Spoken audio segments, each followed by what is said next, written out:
नमस्कार, जय महाराष्ट्र. सध्या आपल्या भारतामध्ये एक हिंदी सिनेमा म्हणजे धुरंधरचा हा दुसरा भाग. तर ह्या भागात आणि पहिल्या भागात खरोखरच एक गोष्ट ह्या सिनेमाच्या माध्यमातून संपूर्ण आपल्या जगासमोर आली, ती म्हणजे रॉ एजंट्स, गुप्तचर यंत्रणा कशा प्रकारे काम करते याची माहिती पूर्णपणे जर ज्या चित्रपटाने दाखवली असेल तो चित्रपट म्हणजे आताचा जो प्रसिद्धी झोतामध्ये असला चित्रपट म्हणजे धुरंधर. यामध्ये रणवीर सिंगनी अतिशय कौतुकास्पद अशी कामगिरी आणि अभिनय केलेला आहे. आपल्या पात्राला अतिशय चांगल्या प्रकारे न्याय दिलेला आहे. पण जर सांगायला गेलं की रिसर्च अँड ॲनालिसिस विंग म्हणजे रॉ या संस्थेची, या गुप्तचर संस्थेची स्थापना 1968 साली आपल्या भारतामध्ये झाली. आणि खरोखरच ह्याच्यामध्ये आपल्या इंडियन आर्मीप्रमाणेच रॉ एजंट्स म्हणजे भारतीय सैनिक आपल्या देशासाठी सुरक्षिततेच्या माध्यमातून त्या पार्श्वभूमीवरती आपल्या जीवाची पर्वा न करता शत्रूंच्या देशामध्ये जाऊन, अंडरग्राऊंड जाऊन कशा प्रकारे मिशन्स, कशा प्रकारे आपली गुप्तचर यंत्रणांची सगळ्या गोष्टी माहिती गोळा करणंपासून मिशन सक्सेसफुल होईपर्यंत, एखादा मिशन हाती घेतला असेल तर सक्सेसफुल होईपर्यंत कशा प्रकारे ते लोक मेहनत करतात, कशा प्रकारे त्यांचं त्या ठिकाणी ज्या प्रकारे त्यांना प्रशिक्षण दिलं असतं त्याचं ज्या प्रकारे अवलंबून करतात. खरोखरच ह्या चित्रपटाच्या माध्यमातून ही माहिती थोडीफार आपल्या देशाला कळली असेल. पण त्यासोबतच जेवढे पण आपले रॉ एजंट्ससाठी आपले भारतीय सैनिक काम करतात त्यांना प्रथमतः सलाम.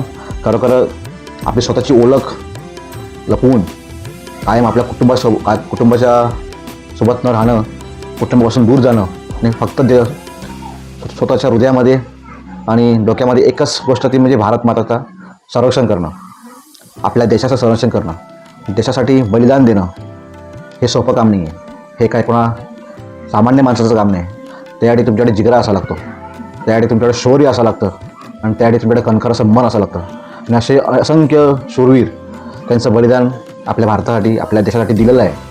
पण त्यांची काही जणांची ओळख झालेली नाही आहे. पण ते कधीच विचार करत नाही की माझं शौर्य एवढं आहे, माझं तेवढं शौर्य आहे, माझं गुणगान गायलं पाहिजे.